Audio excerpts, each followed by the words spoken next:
नमस्कार, बात आज की चैनल में आपका स्वागत है। मैं हूं निपुण भार्गव और पेश है आज की सच्ची बात पक्की बात।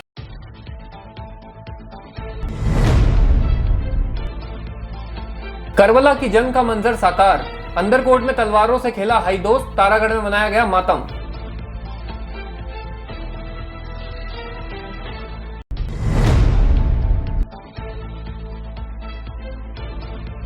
महाराष्ट्र का फर्जी पुलिस अधिकारी बनकर महिला के साथ 6 लाख रुपए की करी ऑनलाइन ठगी।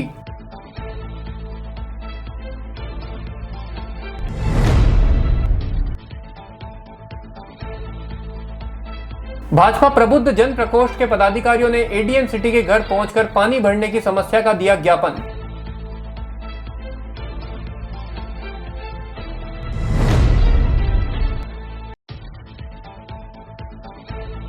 अजमेर सेंट्रल जेल में हीटर की स्प्रिंग मिलने से मची खलबली, जेल प्रशासन ने सिविल लाइन थाने में दर्ज कराया मुकदमा।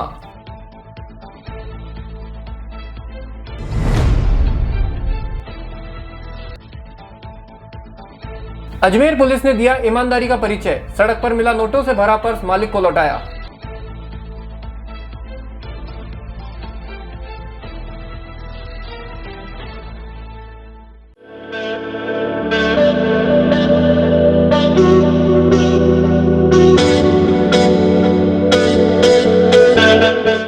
अजमेर शहर में प्लॉट, मकान, फ्लैट, दुकान आदि खरीदने, बेचने व किराए हेतु आज ही प्ले स्टोर से डाउनलोड करें Varsha real estate app. Varsha real estate, a unit of Varsha group, let's you live better.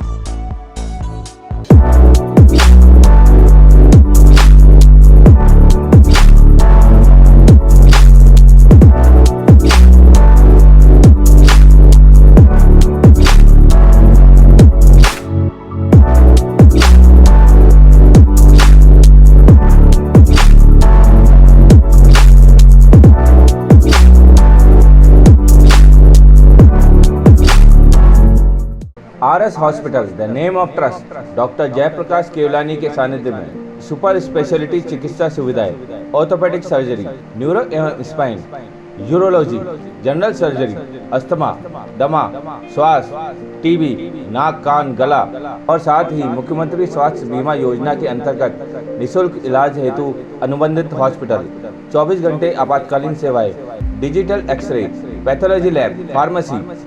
RS hospital, Pragati Nagar, Kotda, Baba Ramdev मंदिर के पास, अजमेर। ये सर्किट मामू नहीं बनने का, रेडीनेट फाइबर लगाने का। इंटरनेट बोले तो रेडीनेट फाइबर नेट। डिटेल्स के लिए 7412001234 पे कॉल लगाने का। सही है भाई।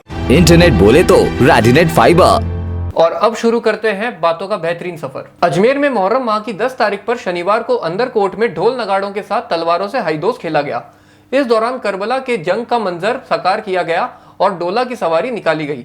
इस दौरान मुहर्रम के मौके पर तारागढ़ पर भी मातम मनाया गया। पवन अटारिया के द्वारा देखिए अंदरकोट से सीधा प्रसारण नजारा है और इमाम हुसैन की याद में यह हाई दोस खेला जाता है। प्रशासन द्वारा 100 तलवारों की यहाँ पर व्यवस्था की गई है। बात कर लेते हैं जानकारी के लिए, क्या ये पूरा मंजर है, किस तरीके से खेला जाता है और क्या इसके कारण रहता है, ये क्या होगा? हमारे अंदरकोट पंचायत सोसाइटी की तरफ से ये हाईदोस खेला जा रहा है और हाईदोस जो है इमाम हुसैन की शहादत में खेला जाता है। बिल्कुल दर्शकों देख सकते हैं अंदरकोट से तो दागने के बाद और दोपहर की नमाज के बाद ये हाईदोस का मंजर शुरू हो चुका है। लाइव तस्वीरें आप देख रहे हैं दरगाह अजमेर के अंदरकोट से, जहां पर लाइव तस्वीरें अजमेर के अंदरकोट में किस तरीके से करबला का मंजर यहां पर दिखाया जाता है और इमाम हुसैन की याद में ये हाईदोस यहां पर खेला जाता है।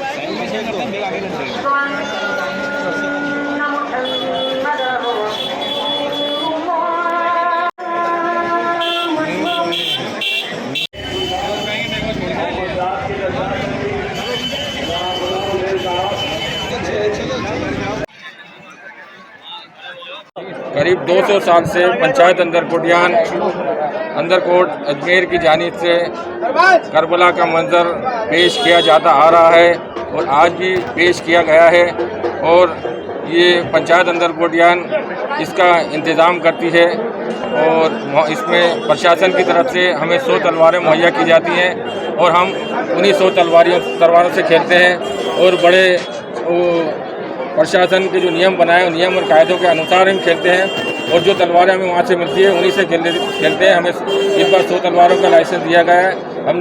हमने प्रशासन से मांग की है कि हमारी तादाद बढ़ गई है तो हमें 250 तलवारें दी जाएँ। इसके लिए हम मुहर्रम के बाद राज्य सरकार से मिलेंगे और हम तलवार बढ़ाने की मांग करेंगे। आज मुहर्रम की 10 तारीख है और हमने जो है क्या नाम है हताई चौक से हाईदोस की शुरुआत करी है और उसको जो है क्या नाम है तिरपोले गेट तक लेके जाएंगे हम हाईदोस खेलते हुए। उसके बाद में आमा बावड़ी के ऊपर लेके जाके ताजी शरीफ को सैलाब कर देंगे हम। देखिए हम जो है ये हाईदोस यूँ खेलते हैं क्या कोई है हुसैन का दुश्मन जो अब आए हमारे सामने। हमारी सोच ये रहती है तलवार उठाते हैं तो हम यही सोचते हैं, लेकिन ये तलवार का जो प्रोग्राम है ये सिर्फ पूरे हिंदुस्तान के अंदर अजमेर में होता है अंदरकोट के अंदर, और दूसरा प्रोग्राम पाकिस्तान के अंदर होता है हैदराबाद के अंदर। वो हमारे यहाँ से जो लोग गए हैं बंटवारे के अंदर वो वहाँ पर मनाते हैं और हम यहाँ हिंदुस्तान के अंदर मनाते हैं। ये 800 साल होगा जब से गरीब नवाज आए, जब से ये परंपरा चल रही है। देखिए प्रशासन का बहुत बहुत धन्यवाद करता हूँ मैं तो पूरी बिरादरी की तरफ से कि उन्होंने हमारे को टाइम से पहले तलवारें तोहफे दी है और हमारे लोगों को किसी को पाबंद नहीं किया। उसके लिए मैं एसपी साहब को बहुत बहुत धन्यवाद देता हूँ। दूसरी बात यह कि बिरादरी के लोगों को, नौजवानों को और बच्चों को जिन्होंने शांतिपूर्वक हाईदोस रात की और आज दिन की हाईदोस शांतिपूर्वक के लिए, उसके लिए बिरादरी के लोगों का बहुत बहुत धन्यवाद, बहुत बहुत शुक्रिया मेरी तरफ। देखिए डॉक्टर की टीम भी आती है, पूरी GLN के सारे डॉक्टर आते हैं यहाँ पर। 4 डॉक्टर आते हैं और 4 जो है क्या नाम है कंप्यूटर आते हैं। वो सारी व्यवस्था वहाँ से GLN से होती है। महाराष्ट्र के फर्जी DSP बनकर एक महिला को NDPS एक्ट में फंसाने के नाम पर 11 लाख रुपए की धोखाधड़ी करने का मामला सामने आया है। पीड़ित महिला ने अज्ञात के खिलाफ मुकदमा दर्ज कर कार्रवाई की मांग की है। मामला अजमेर के सिविल लाइन पुलिस थाने का है, जिसमें थाने के SI सत्यवान सिंह ने जानकारी देते हुए बताया कि पीड़िता के फोन पर स्काइप द्वारा कॉल आया और उन्हें महाराष्ट्र IPS अधिकारी बताते हुए उनसे कहा गया कि उनके पार्सल में मादक पदार्थ MD पाया गया और अपनी बातों में बहला फुसलाकर महिला के खिलाफ कोई कार्रवाई नहीं करने की एवज में उनसे ICICI बैंक में 11 लाख रुपए ट्रांसफर करवा लिए, जिस पर पीड़िता ने थाने में उपस्थित होकर शिकायत दर्ज की है। सिविल लाइन थाना मामले की जांच में जुटी हुई है। कल थाना आजा पर एक महिला शाम को उपस्थित हुई और उसने रिपोर्ट दर्ज करवाया। कुछ लोग फर्जी पुलिसकर्मी बनकर उनके साथ धोखाधड़ी की है। करीब 11 लाख के आसपास अमाउंट उन्होंने अपने अकाउंट में डलवा लिया। अभी अनुसंधान जारी है, अभी हम अनुसंधान के बाद में ही बता सकते हैं कि वो महाराष्ट्र के उनकी ID भेजी जो महाराष्ट्र के DCP बता रहे हैं अपने आप को। महिला को उन्होंने बातों में उलझाया।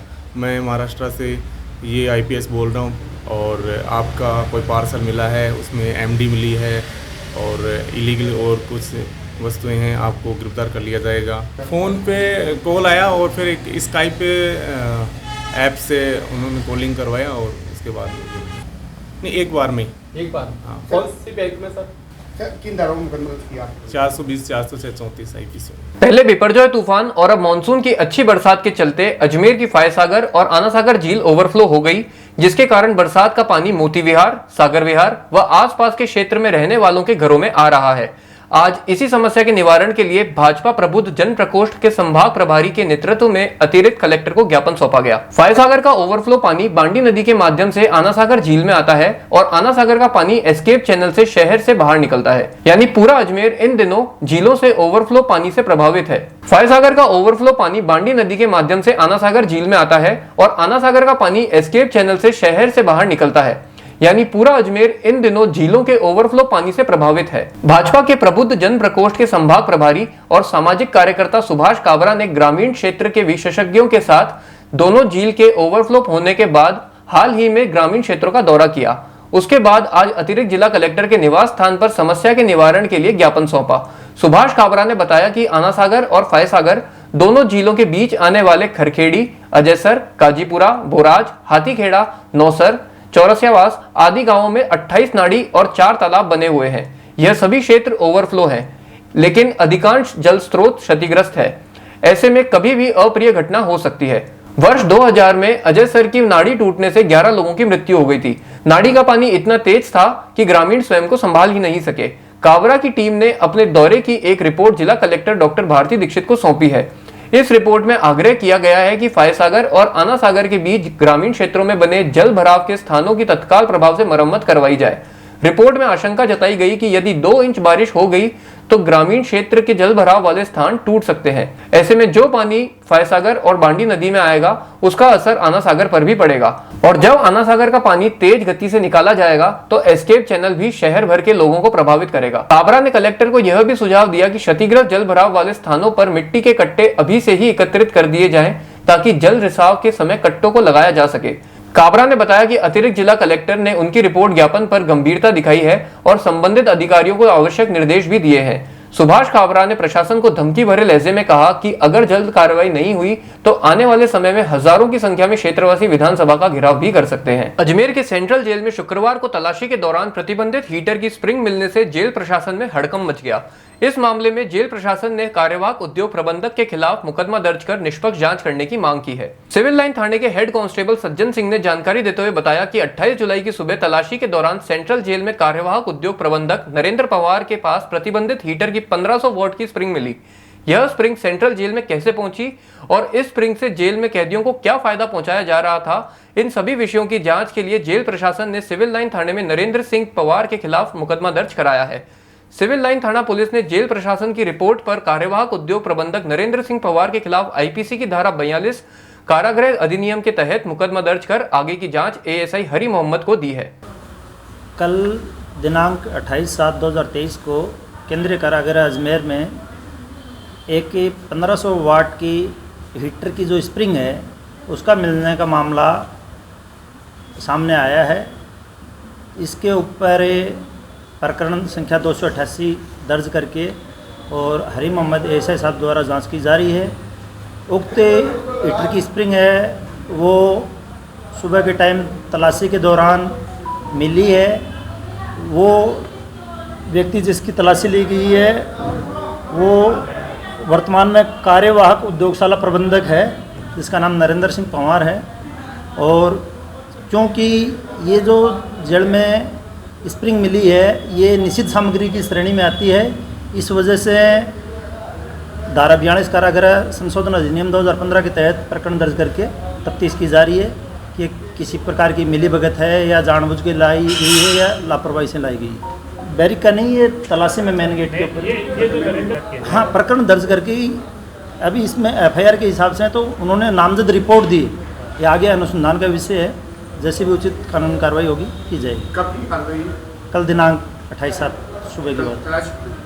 हाँ सुबह। आपका नाम? सज्जन सिंह, हेड कांस्टेबल थाना civil line Ajmer. Ajmer police control room के सिपाही सरदार सिंह ने सड़क पर गिरा पर्स मजदूर युवक को ईमानदारी का परिचय देते हुए वापस लौटा दिया। पर्स में कैश और जरूरी दस्तावेज थे। पर्स मिलते ही बड़लिया निवासी मंगल रावत खुशी से झूम उठे और पुलिस के काम को सराहा। ईमानदारी अभी जिंदा है। दर्शकों देखिए, आज अजमेर में जो पुलिस कंट्रोल रूम पर तैनात है सरदार सिंह कांस्टेबल, उन्होंने एक ईमानदारी का परिचय दिया है। आज उनको सड़क पर नोटों से भरा पर्स मिला और उन्होंने पर्स में मिले आधार कार्ड और पहचान पत्र के आधार पर जो असल मालिक है उनको आज पुलिस कंट्रोल रूम पर बुलाया, तस्दीक करने के बाद लौटा दिया है। बात कर लेते हैं जो कांस्टेबल है सरदार सिंह जी। वैसे आज क्या हुआ था, कहाँ से आप कहाँ आ रहे थे और क्या हुआ? मैं जनाना में कोई एडमिट था, उनको खाना देके वापस ड्यूटी पे आ रहा था तो अग्रसेन सर्किल से स्वामी कॉम्प्लेक्स की तरफ आते हुए रास्ते में ये पर्स मिला। पर्स में खोल के देखा तो पैसे थे और Aadhaar card, PAN card, 2 ATM card थे और एक चालान की कॉपी थी जिनमें परिवादी का कॉन्टैक्ट नंबर लिखा हुआ था। तो उन कॉन्टैक्ट नंबर पर संपर्क करके इनको कंट्रोल रूम बुला लिया गया। और देख सकते हैं दर्शकों, ये पर्स है जिसमें से तस्दीक करी। एक बार बताइए वैसे क्या क्या सामान था इसमें? ये नोटो इसमें 500 के 4-5 करीब नोट थे, आधार कार्ड था, पैन कार्ड और 2 ATM कार्ड है और करीब लगभग 1400 रुपये हैं।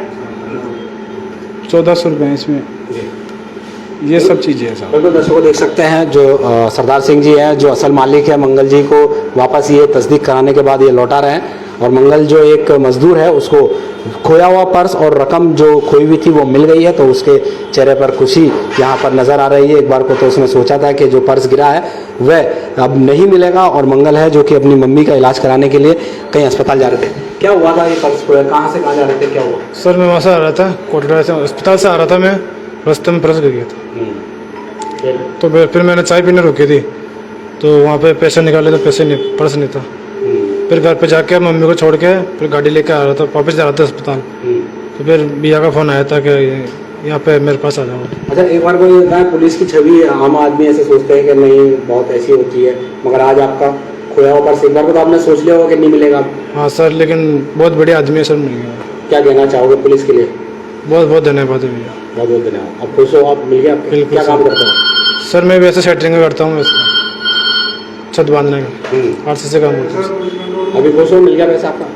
बिल्कुल सर। आप देख सकते हैं दर्शकों, यहाँ पर जो खोया हुआ पर्स है वापस जो असल मालिक है उनको मिल गया है, और काफ़ी खुश भी नज़र आ रहे हैं। और जो पुलिस कांस्टेबल हैं सरदार सिंह, उनका इन्होंने धन्यवाद ज्ञापित किया है। खबर दिखाने का मकसद यही है कि जो राजस्थान पुलिस है, अजमेर पुलिस है, अधिकतर लोग पुलिस की छवि अलग अंदाज से देखते हैं, मगर जो यहाँ पर एक ईमानदारी का परिचय दिया गया है, इससे वाकई अजमेर पुलिस की छवि और सुधरेगी और आम लोगों की नज़रों में भी काफ़ी पॉजिटिव छवि आएगी। बातों को देते हैं छोटा सा विराम, जल्द ही मिलते हैं एक नए सफर पर।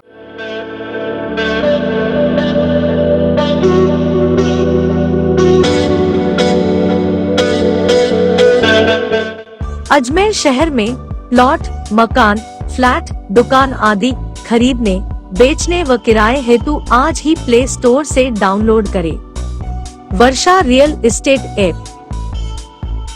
वर्षा real estate, a unit of Varsha Group, lets you live better.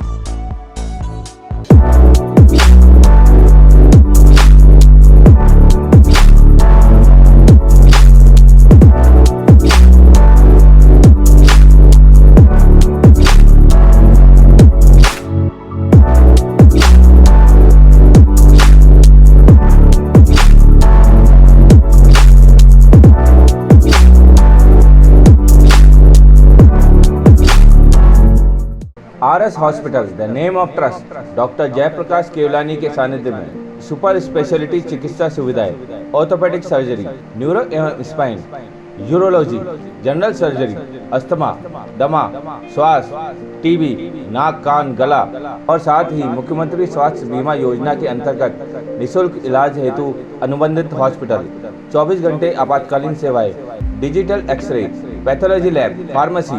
RS hospital, Pragati Nagar, Kotda, Baba Ramdev मंदिर के पास, अजमेर। ये सर्किट मामू नहीं बनने का, रेडीनेट फाइबर लगाने का, इंटरनेट बोले तो रेडीनेट फाइबर नेट। डिटेल्स के लिए 7412001234 पे कॉल लगाने का। सही है भाई। इंटरनेट बोले तो रेडीनेट फाइबर।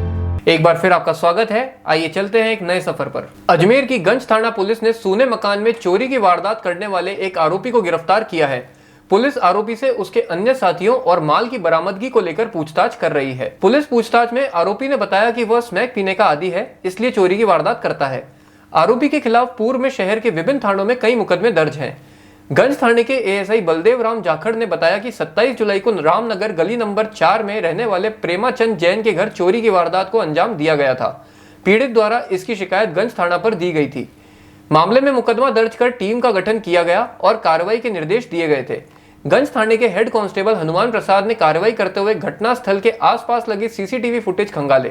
संदिग्ध लोगों से पूछताछ भी की गई, जिसके बाद गंज थाना पुलिस के हेड कांस्टेबल हनुमान प्रसाद ने आरोपी को चिन्हित कर मामले में कार्रवाई करते हुए शीशा खान निवासी आरिफ उर्फ ओसामा पुत्र हफीज को गिरफ्तार किया है। आरोपी ने पुलिस पूछताछ में बताया कि वह स्मैक पीने का आदी है और वह आदतन अपराधी भी है, जिसके पूर्व में भी शहर के विभिन्न थानों में 1 दर्जन से भी ज्यादा मुकदमे दर्ज हैं। पुलिस द्वारा गिरफ्तार किए गए आरोपी से माल की बरामदगी और उनके अन्य साथियों के बारे में पूछताछ चल रही है। 27/7/2023 की रात्रि को श्री प्रेमाचंद जैन निवासी रामनगर सोन चिकित्सालय के पास द्वारा थाना गंज पर उपस्थित होकर एक लिखित रिपोर्ट इस आशय की पेश की कि हम पूरे परिवार सहित ही रात्रि के समय घर से गए हुए थे।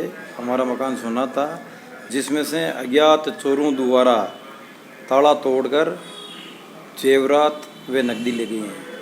आदि पर मुकदमा नंबर 259/23 दर्ज किया जाकर अनुसंधान किया गया। दौरान अनुसंधान श्रीमान पुलिस अधीक्षक महोदय जिला अजमेर द्वारा चोरी की वारदात को गंभीरता से लेते हुए एक टीम का गठन किया गया, जिसमें श्री महमूद खां RPS अतिरिक्त पुलिस अधीक्षक शहर अजमेर, श्री गौरी शंकर जी उप पुलिस अधीक्षक वर्त दरगाह व थाना गंज पर प्रोबेशनल उप निरीक्षक श्री गिरिराज कुमार को टीम में सम्मिलित किया गया, जिनके निर्देशन के अंदर थाना हाजा व अपने पुलिस चौकी आना सागर की एक टीम गठित की गई, जिस पर त्वरित कार्रवाई करते हुए CCTV फुटेज शहर के खंगाले गए। अबे कमांड से CCTV फुटेज खंगाले गए। वे परिवादी के भी CCTV फुटेज लेकर उन फुटेजों के आधार पर अज्ञात मुलजिमानों की तलाश की गई। वे जिस बाइक पे आया उस बाइक की तलाश की गई, जिस दौरान ने तलाश एक मुलजिम आरिफ उर्फ ओसामा पुत्र हफीज जाति मुसलमान 22 साल निवासी तोसीफ भाई का मकान अंदरकोट केला बावड़ी अजमेर हाल किराएदार ठंडी गुप्पा सीसा खान पुलिस थाना क्लॉक टावर को दस्तयाब किया गया। दस्तयाब करके उससे गंभीरता से पूछताछ की गई, जिसने उक्त वारदात कबूल की गई, जिसने अपना एक साथी लिटिल व इसके द्वारा उक्त वारदात को अंजाम देना बताया गया। दोनों ने मिलके ये वारदात को अंजाम दिया गया। वारदात के अंदर प्रयुक्त मोटरसाइकिल को पुलिस ने जब्त कर लिया है। उसके अलावा उक्त मुलजिम आरशिफ उर्फ ओसामा के कब्जे से जो इस चोरी की वारदात की जो माल है उसमें से 1,95,000 रुपये नगद, 2 सोने की अंगूठियाँ वे कुछ चांदी के आइटम इससे बरामद कर लिए हैं। बाकी माल वे मुलजिम फरार है, जिसकी शीघ्र ही तलाश की जाकर गिरफ्तार किया जाएगा, वे माल बरामद किया जाएगा। सर, कितनी चोरी वारदात है? इन्होंने उस रात्रि को करीब 3 मकानों में ताले तोड़ना कबूल किया है, लेकिन चोरी का सामान वे वारदात करना प्रेमचंद जी जैन के मकान में ही की गई। पूछताछ के अंदर ये सामने आया था ये आले दर्जे का नशेड़ी व जेबकट है, जो दरगाह बाजार या आसपास के क्षेत्र के अंदर ये घूमता रहता है और स्मैक पीता है, और स्मैक पीने के लिए ये वारदातें करते हैं। इसके खिलाफ करीब 15-20 मुकदमे दर्ज हैं। दरगाह थाने के ऊपर आपराधिक रिकॉर्ड दर्ज है, वो लिटिल के ऊपर भी आपराधिक रिकॉर्ड दर्ज है। सर, ये 2 ही थे क्या वारदात के अंदर? ये 2 ही थे। CCTV फुटेज में भी स्पष्ट या 2 ही नजर आ रहे हैं। मोटरसाइकिल द्वारा इन्होंने ले जाके और चोरी करना कबूल किया है। नसीराबाद के पलसानिया रोड स्थित नगर के सबसे बड़े प्राचीनतम जागेश्वर महादेव मंदिर में रामायण पाठ के दौरान भगवान श्री राम का विवाह महोत्सव मनाया गया। इस दौरान मंदिर प्रांगण में सावन माह के चलते प्रतिदिन रामायण पाठ का आयोजन भी किया जा रहा है। रोजाना सैकड़ों भक्तगण पहुंचकर धर्म लाभ कमा रहे हैं। जानकारी देते हुए जागेश्वर महादेव मंदिर के महंत दिनेश पुरी गोस्वामी ने बताया कि हर वर्ष की भांति इस वर्ष भी राम विवाह महोत्सव ढोल धमाकों के साथ आतिशबाजी कर बड़ी धूमधाम से मनाया गया। इस दौरान कार्यक्रम में PCC महासचिव महेंद्र सिंह गुर्जर, श्रीनगर प्रधान कमलेश गुर्जर और वृंदावन से आए कथावाचक श्री रसक जी महाराज का जागेश्वर महादेव मंदिर समिति द्वारा दुपट्टा और माला पहनाकर स्वागत किया गया। वैशाली नगर रोड रीजनल कॉलेज के सामने सखी सहेली ग्रुप की ओर से लहरिया उत्सव का आयोजन किया गया। इस मौके पर सभी महिलाओं ने बढ़ चढ़कर हिस्सा लिया। इस कार्यक्रम में सभी महिलाएं लहरिया पहनकर आई। ग्रुप की प्रेसिडेंट पुष्पा पवार ने बताया कि महिलाओं ने खूब उत्साह से आयोजन में भाग लिया, डांस, रैंप वॉक किया और गेम खेले। अंत में डिनर एंजॉय किया। मुख्य अतिथि के तौर पर बीजेपी महिला मंडल अध्यक्ष भारती श्रीवास्तव मौजूद रही।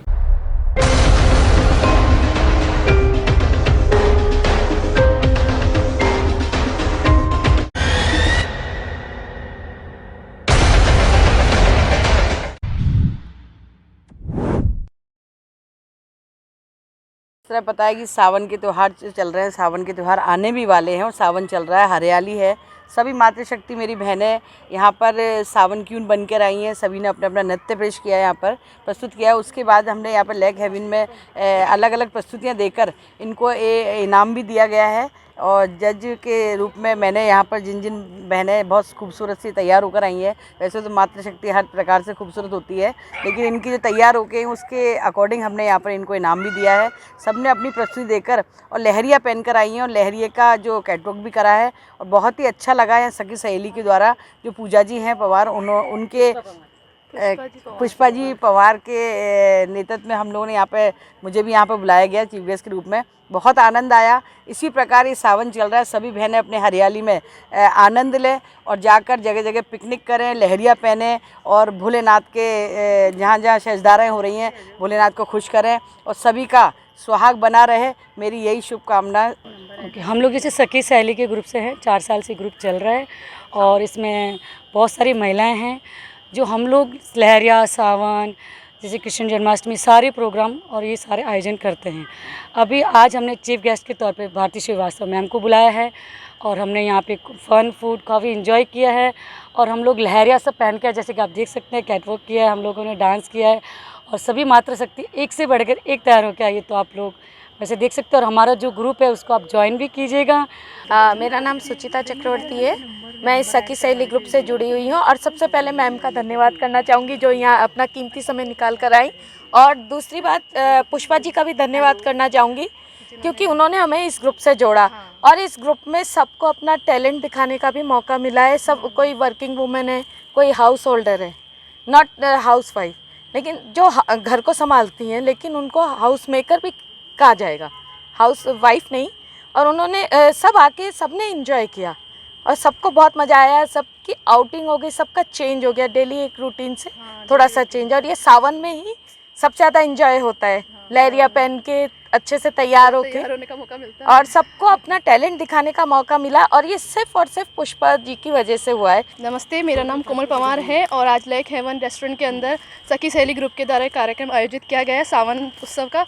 इसमें हमें इतना मज़ा आया है, इसमें हमें ऐसा फील हो रहा है कि जैसे हम घर में ऐसे रहते हैं, कैसे भी मतलब कुछ भी, और आज हमें सारा पहनने का वो मौका मिला कि भाई आज हम सारी तैयार होकर आए सावन के ऊपर, पूरी सावन की ज्वेलरी पहने, हमने लहरिया पहना, हमें इतना एंजॉय किया, हमने डांस किए, कैटवॉक किया, फिर सभी सब साथ में डिनर करेंगे और मैंने प्राइज़ भी जीता मैम के साथ। मुझे मौका मिला कि मुझे मिस क्यों सावन लहरिया बनाया। हमें इतना मज़ा आया कि हम ये चाहते हैं कि आगे भी ऐसे प्रोग्राम कराते रहे और हम इसमें आते रहे। बातों को देते हैं छोटा सा विराम, जल्द ही मिलते हैं एक नए सफर पर।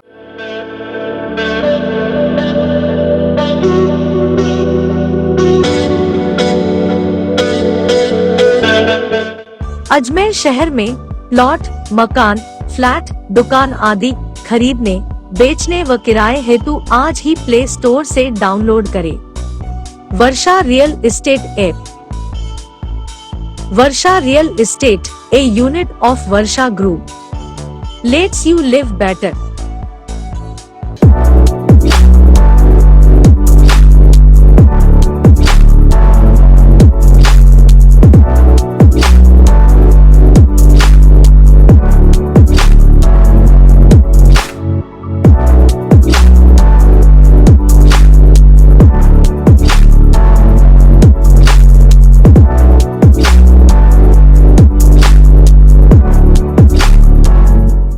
RS Hospitals, the name of trust, doctor Jaiprakash Kewalani के सानिध्य में सुपर स्पेशलिटी चिकित्सा सुविधाएं, ऑर्थोपेडिक सर्जरी, न्यूरो एवं spine, urology, general surgery, asthma, दमा, श्वास, टीबी, नाक, कान, गला और साथ ही मुख्यमंत्री स्वास्थ्य बीमा योजना के अंतर्गत निःशुल्क इलाज हेतु अनुबंधित हॉस्पिटल, 24 घंटे आपातकालीन सेवाएं, digital x-ray, pathology lab, pharmacy. RS hospital, Pragati Nagar, Kotda, Baba Ramdev मंदिर के पास, अजमेर। ये सर्किट मामू नहीं बनने का, रेडीनेट फाइबर लगाने का, इंटरनेट बोले तो रेडीनेट फाइबर नेट। डिटेल्स के लिए 7412001234 पे कॉल लगाने का। सही है भाई। इंटरनेट बोले तो रेडीनेट फाइबर।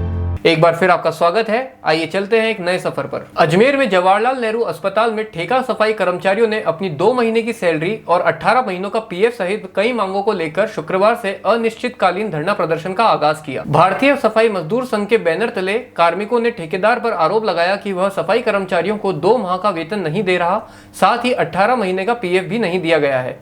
कार्मिकों ने इंदौर मूल के ठेकेदार कुलदीप मिश्रा पर कार्मिकों को तनख्वाह एवं पीएफ नहीं देने तथा ठेके अवधि 31 जनवरी तक समाप्त होने की बात कहते हुए अस्पताल प्रबंधन से भुगतान किए जाने की मांग की है। कार्मिकों ने बताया कि पीएफ का पैसा कम से कम 5 लाख रुपए है तथा दिसंबर एवं जनवरी माह का भुगतान भी बाकी है। जेएलएन अस्पताल ठेका सफाई कर्मचारियों ने अपने बकाये पैसे के प्रति चिंता जाहिर करते हुए ठेकेदार व अस्पताल प्रबंधन के खिलाफ जमकर नारेबाजी की और अपना आक्रोश व्यक्त करते हुए कहा कि शुक्रवार से शुरू हुआ धरना भुगतान नहीं किए जाने तक जारी रहेगा। हमारा 2 महीने की तनख्वाह 18 महीने का पीएफ बाकी है। हर बार नए ठेकेदार आता हमारे को ये संतावना देते हैं कि हम करेंगे, हम सही है अपनी अपनी जगह। हर बार हमारे को यही मिलता है और कुछ नहीं। पहले भी हमारे पीछे 1.5 साल का पीएफ और 1.5 महीने की तनख्वाह बाकी है हमारी।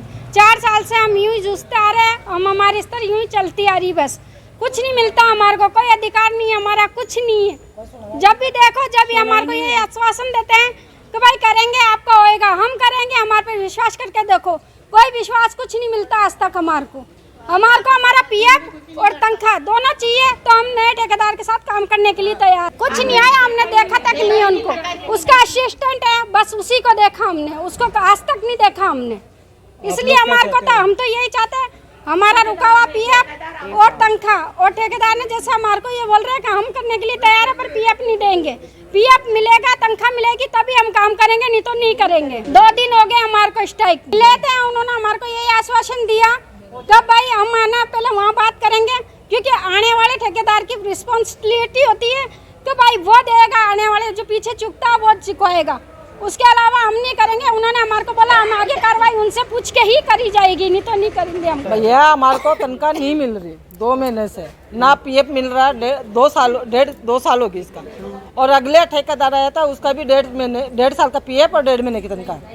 अब ठेकेदार का नाम तो आओ तो सामने ही नहीं आया कभी, अभी वो तो आ रहा ही नहीं, ना कोई सुन रहा। तो कह रहे हैं ना आपको 18 महीने का 18 महीने का पीएफ और 2 महीने की तनख्वाह। कलेक्टर साहब भी बोले बात करेंगे हॉस्पिटल नीरज गुप्ता सर से, अभी काम बंद कर रखा, पेमेंट पीएफ मिल जाएगा तो हम काम स्टार्ट कर देंगे, हम मना कर रहे नहीं, यही कह रहे हैं। अभी बोला टाइम पे तनख्वाह मिल जाएगी, पीएफ जमा हो जाएगा, वो अगला ही नहीं दे रहा तो ये क्या देगा, और हम मना नहीं करे, काम करने के लिए तैयार है। पेमेंट पीएफ मिल जाएगा तो हम काम करने के लिए तैयार है, नहीं जब तक कोई काम नहीं करेगा। नसीराबाद में आगामी त्योहारों को लेकर पुलिस प्रशासन अलर्ट मोड पर नजर आ रहा है। कावड़ यात्रा और मोहर्रम पर्व को देखते हुए पुलिस उपाधीक्षक विजय कुमार सांखला द्वारा नसीराबाद शहर की काफी बारीकी से ड्रोन कैमरे की नजर से निगरानी की जा रही है। शहर के विभिन्न चौराहों पर भारी पुलिस जाब्ता तैनात कर शहर भर में निकलने वाले मोहर्रम के रूट पर लगातार फ्लैग मार्च किया जा रहा है। जानकारी देते हुए पुलिस उपाधीक्षक विजय कुमार सांखला ने बताया कि नसीराबाद शहर में 4 ताजिए निकाले जाएंगे, जिनको लेकर शहर में कानून व शांति व्यवस्था बनाए रखने के लिए लगातार शहर भर में मॉनिटरिंग की जा रही है। कानून व्यवस्था के मद्देनजर रखते हुए आगामी जो त्यौहार है तो उसके मद्देनजर रखते आज नसीराबाद सिटी क्षेत्र में ड्रोन के साथ हमने मैं पुलिस जाब्ते के फ्लैग मार्च किया, रास्ते को चेक किया, आने वाले जो रूट पे रास्ते में जो भी ताजिए निकलेंगे, जैसे यहाँ 4 ताजिए निकलते हैं नसीराबाद सिटी में, उन सभी रूट्स को चेक किया और सुरक्षा की दृष्टि से संपूर्ण रूप से फ्लैग मार्च। तीर्थ नगरी पुष्कर में शनिवार को क्षेत्रीय विधायक सुरेश सिंह रावत के नेतृत्व में भाजपाइयों ने पुष्कर के मुख्य बाजारों में पदयात्रा निकाली। पदयात्रा के दौरान व्यापारियों को गहलोत सरकार की विफलता के कार्ड भी बांटे। विधायक रावत ने सड़क किनारे ठेला चालकों, दुकानदारों और राहगीरों के बीच सरकार के फेल कार्ड बांटे और उन्हें राज्य सरकार की विफलताओं के बारे में बताया। इस दौरान पालिका अध्यक्ष शिव स्वरूप महर्षि, पूर्व अध्यक्ष कमल पाठक, भाजपा नेता अरुण वैष्णव, पार्षद रोहन बाकोलिया, धर्मेंद्र नागौरा, कमल रमावत, विष्णु सेन, मंडल अध्यक्ष पुष्कर नारायण भाटी, संदीप पाराशर, भुवनेश पाठक, मनीष सोनी सहित बड़ी संख्या में भाजपा कार्यकर्ता मौजूद रहे। तीर्थराज पुष्कर के अंदर ये जो कांग्रेस सरकार के खिलाफ जो भारतीय जनता पार्टी ने फेल्ड कार्ड जारी किया है, उसको वितरण हमने तीर्थराज पुष्कर के मुख्य जो मार्ग है वहाँ पे दुकानदारों से मिलके उनको हमने बताया, श्रद्धालु आए पूरे देश भर से यहाँ श्रद्धालु आते हैं उनको बताया, कावड़ यात्री आते हैं हमने उनको बताया और फेल कार्ड वितरित किए। और 1 तारीख को नई सेगा राजस्थान का की जो सभा है वो जयपुर के अंदर होने वाली है और हमने सभी आम जन से आह्वान किया है तो ज़्यादा से ज़्यादा पधारें, क्योंकि 5.5 साल के अंदर कांग्रेस सरकार ने राजस्थान का बेड़ा गर्क कर दिया। जो 13 से 18 में हमारे कार्यकाल में जो रोडें बनी उसके गड्ढे तक ये सरकार बोर नहीं पाई और इसके अंदर भ्रष्टाचार आम हो गया। तो नगर पालिका के जो अधिकारी है वो इतने मदहोश है कि टाइम पे नहीं आते। यहाँ का जो ईओ है वो कभी नगर पालिका में मिलता नहीं है। यहाँ के जो कर्मचारी है बिल्कुल बेलगाम हो रखे हैं। यहाँ भले ही हमारा भारतीय जनता पार्टी का बोर्ड है, लेकिन क्योंकि सरकार कांग्रेस की है थोड़ा तानाशाह के साथ वो काम कर रही है। हमारा जो निर्वाचित चेयरमैन साहब थे उनको गलत आरोप लगा के उनको निलंबित कर दिया। तो जितने होते खंड इस कांग्रेस सरकार अपना सकती थी, ये सारे के सारे अपना लिए उन्होंने। अब जनता का समय है, जनता इनको सबक सिखाएगी। आज बस इतना ही। कल फिर होगी आपसे मुलाकात, तब तक के लिए दीजिए इजाजत। नमस्कार।